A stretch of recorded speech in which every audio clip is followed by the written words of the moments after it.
عزیز دوستو، قرآن کریم کی ایک آیت کریمہ 28ویں سپارے سورہ مجادلہ کی عرض کی ہے۔ اس کا پس منظر سمجھیں، کب نازل ہوئی اور پھر اس کا کچھ مفہوم عرض کروں گا۔ رحمت عالم صلی اللہ علیہ وآلہ وسلم جس وقت ہجرت فرما کر مدینہ طیبہ تشریف لائے، یہودیوں سے معاہدہ ہوا ایک دوسرے سے جنگ نہیں کریں گے، جنگ بندی ہو گئی۔ اب یہود کے دل میں بغض تو تھا مسلمانوں کے خلاف، خاص طور پہ اسلام کا دن بدن جو چشمہ پھوٹ رہا تھا اور آئے روز آقا جان صلی اللہ علیہ وآلہ وسلم کی نبوت کا چاشنا و سویرا پھیل رہا تھا۔ یہود کو یہ بغض حسد اندر سے کھائے کھائے جا رہا تھا۔ اب کریں کیا؟ مار تو سکتے نہیں کیونکہ معاہدہ ہو گیا، تو دلی اور قلبی اذیت دیتے، طرح طرح سے ستاتے۔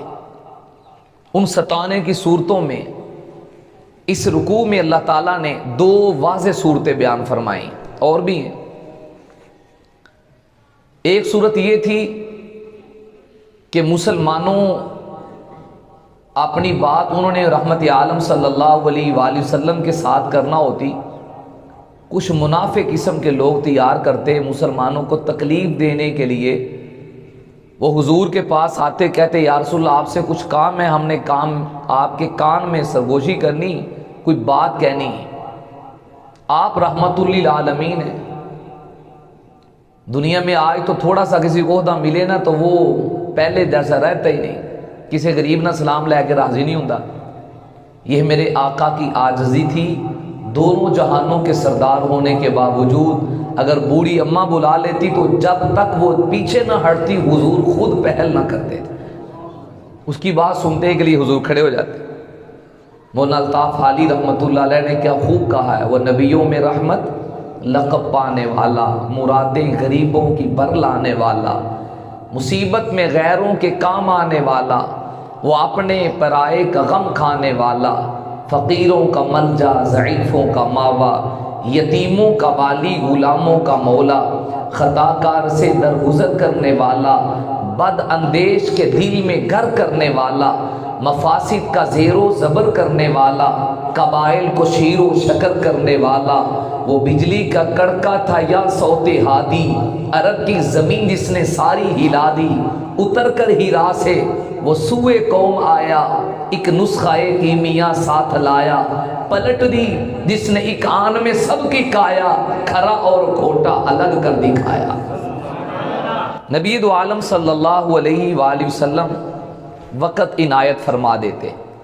اب منافق کی قسم کے لوگ مسلمانوں کو تکلیف دینے کے لیے کیا کرتے، حضور کے کان میں بات شروع کرتے اور بات کرتے کرتے وقت یوں ہی گزار لمبا کر لیتے۔ ظاہر بات ہے دوسروں نے بھی اپنے مسائل حضور کو بتانے ہوتے، صحابہ انتظار میں رہتے اور یہ سرگوشی لمبی کر دیتے۔ اللہ تعالیٰ نے کیا تھوڑا علاج کر لینے، حکم نازل ہوا یا ایھا الذین آمنوا اذا ناجیتم الرسول فقدموا بین یدی نجواکم صدقہ۔ آئندہ اگر میرے نبی سے سرگوشی کرنی ہے نا، کان میں کوئی ضروری بات کہنی ہے، الگ سے حضور کا وقت لینا ہے، تو شرط یہ ہے پہلے صدقہ کر کے آؤ، اپنا مال اللہ کے راستے میں کچھ دے کے آؤ، پھر حضور سے بات کر سکتے ہو۔ اب صدقہ کرنا مومن اور مخلص کے لیے آسان ہے، منافق پہ بڑا بھاری ہے۔ صحابہ تو مال لٹانے والے تھے اور منافق مال سے جان چرانے والے تھے۔ پتہ چل جاتا جہاں مال غنیمت ملنے، ایڑیاں اٹھا اٹھا کے کہتے میں بھی جاواں گا، میں بھی جاواں گا، اور جتھے پتہ لگ جانا لڑائی سخت ہے، وہاں جان دینی پڑ سکتی ہے، لینی پڑ سکتی ہے، فتح بھی ہو سکتی ہے، شکست بھی ہو سکتی ہے، اگلا پلہ بڑا بھاری، پھر پیچھے پیچھے رہ دے یا رسول اللہ دیکھو نا ان بیوتنا عورا، ہمارے گھر خالی ہیں، گھر سے یا رسول اللہ کوئی نہیں، ایسے بہانے بناتے جان چھڑاتے۔ اللہ کے پیارے حبیب صلی اللہ علیہ وآلہ وسلم سے گفتگو کے لیے جب یہ حکم نازل ہوا، اب منافق اس سے بڑے چڑے، اور صحابہ کے لیے حکم بڑا آسان تھا، کیونکہ صحابہ تو لٹانے والے تھے نا. آپ واقعات سن چکے ہیں، اتنا لٹانے والے. عائشہ کے بابا ابو بکر کو دیکھو، نبی کے حکم کے سامنے وہ تو جھاڑو لگاتے ہیں، ہاتھ پھیرتے ہیں، سوئی بھی ہو وہ بھی مصطفیٰ کے قدموں پہ قربان کرو. اصحاب پاک مصطفیٰ کو حق نے کیا جگر دیا، سبھی نے راہ خدا میں بے دھڑک مال و زر دیا، کسی نے ثلث دیا، کسی نے نصف دیا. عائشہ کے بابا کو دیکھو، جس نے دیا تو اتنا دیا، خدا کے نام کے سوا جو کچھ بھی تھا لا کے دھر دیا، نبی کے قدموں پہ قربان کر دیا. تفسیر معارف القرآن میں بڑا ایک عجیب نقطہ لکھا ہے. حضرت علی کرم اللہ وجہ فرمایا کرتے تھے، قرآن میں ایک آیت ایسی ہے کہ پورے صحابہ میں عملی طور پہ سب سے پہلے اس پہ عمل میں نے کیا، نہ مجھ سے پہلے کوئی عمل کر سکا، نہ میرے بعد کوئی عمل کر سکا. جب یہ آیت نازل ہوئی نا، اگر نبی سے بات کرنی ہے اللہ پہلے صدقہ کر کے آؤ، فوراً حضرت علی کرم اللہ وجہ اٹھے، کوئی صدقہ خیرات کی اور حضور کے ساتھ آ کے سرگوشی کی.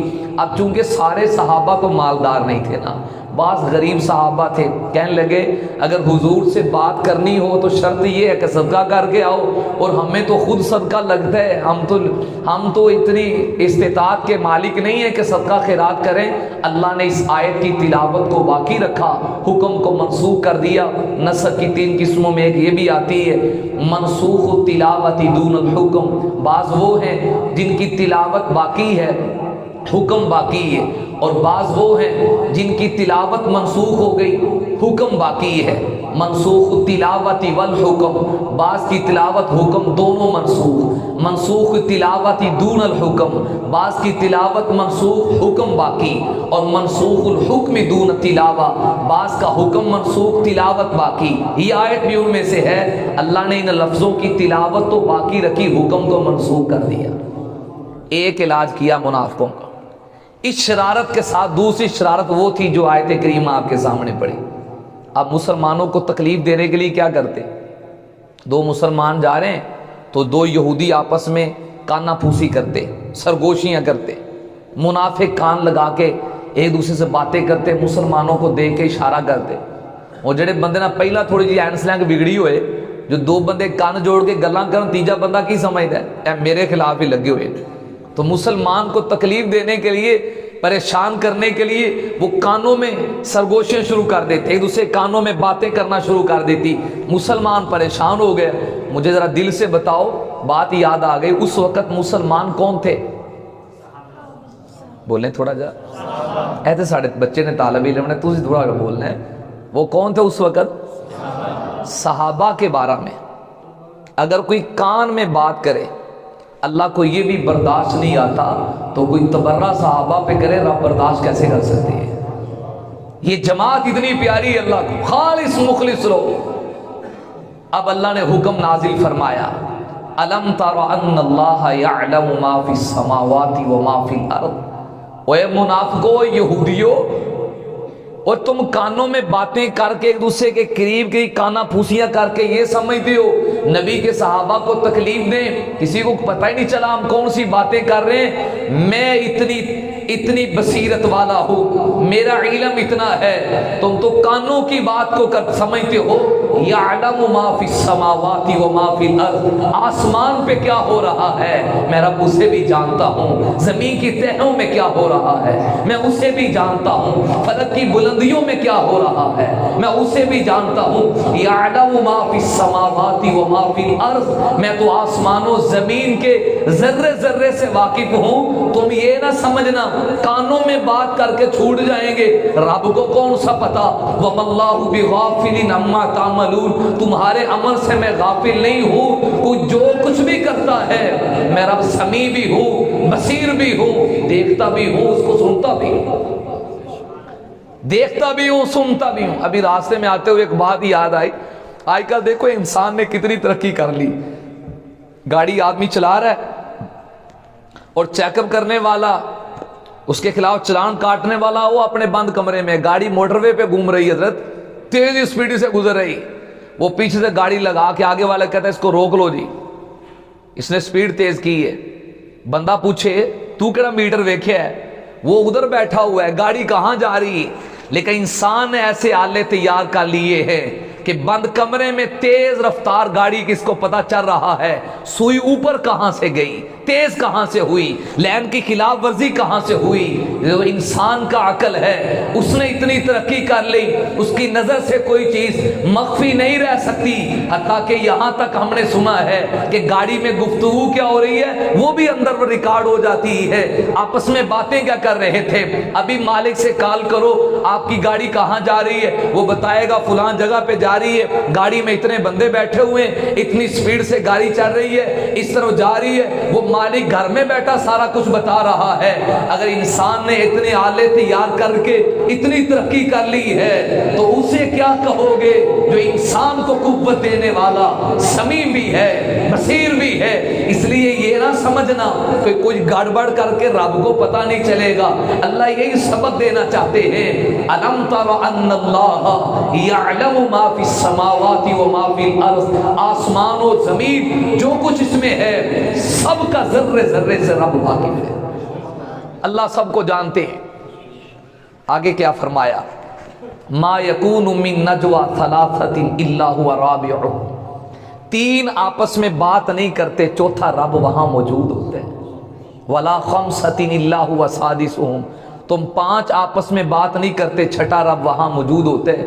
ولا ادنا من ذالک، اس سے کم دو نہیں تیسرا رب ہے، ایک نہیں دوسرا رب ہے، کوئی نہیں رب وہاں ہے۔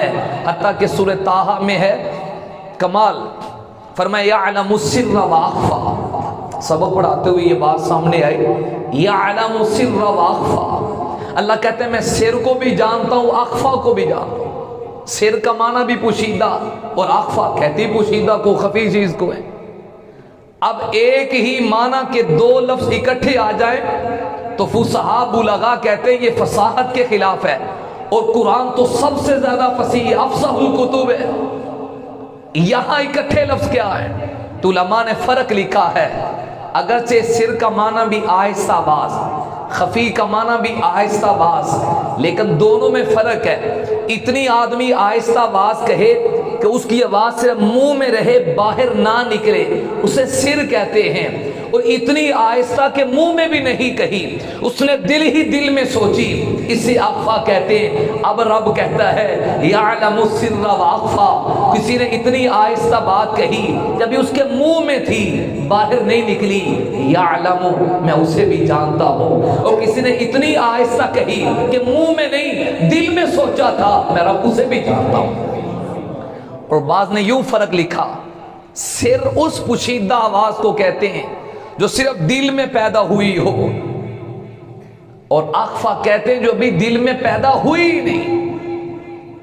آج 19 تاریخ ہے، آپ نے 20 کو کیا سوچنا ہے آپ کو پتہ نہیں۔ یعلم السر واخفا کا مطلب یہ ہے رب کہتے ہیں ابھی جو تیرے دل میں آ رہی تیری زبان نے نہیں سنی، تیرے دہن میں نہیں آئی، تیرے منہ میں نہیں آئی، تیرے اپنے اعضاء نے اسے نہیں سنا، میں اسے بھی جانتا ہوں، اور جو ابھی دل میں بھی نہیں آئی میں رب اسے بھی جانتا ہوں۔ اس لیے اللہ اس آیت میں سمجھانا چاہتے ہیں ولا ادنا من ذالک ولا اکثر الا هو معهم، مگر رب تمہارے ساتھ ہوتا ہے۔ یہ مرکزی اس آیت کریمہ کا نقطہ ہے۔ رب بتانا چاہتے ہیں کوئی مخفی بات کہے یا آہستہ کرے، چھپ کے کوئی کام کرے کسی کے سامنے کرے، اسے یہ سمجھ لینا چاہیے وہ اکیلا نہیں، الا هو معهم، اللہ اس کے ساتھ ہیں، رب اس کے